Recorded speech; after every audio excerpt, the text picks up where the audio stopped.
মসজিদের দান বাক্স চুরি করতে গিয়ে জনতার হাতে আটক এক চোর। এই মুহূর্তের বিগ ব্রেকিং, করিমগঞ্জ মসজিদে চোরের দলের হানা। গত শনিবার রাত আনুমানিক 9টায় করিমগঞ্জ একটি মসজিদে চুরি করার সময় সিসি ক্যামেরায় ধরা পড়ে এক চোর।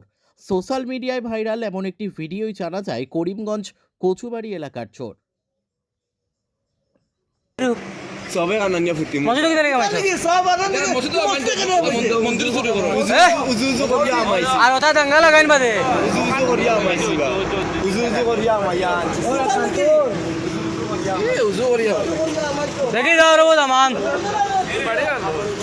ও তো রাজবাড়ি ওই তোর বাড়ি রাজবাড়ি নেন না কচুবাড়ি আনো কচুবাড়ি ও কচুবাড়ি নি আচ্ছা মোবাইল তো তারা ফটো কোন দেখুন যাই মারি দেখা তারা অভিযোগ এখন নাই তো আজিরা হইলো আমি বাড়ি যাওয়াত লাগছি বা ভাই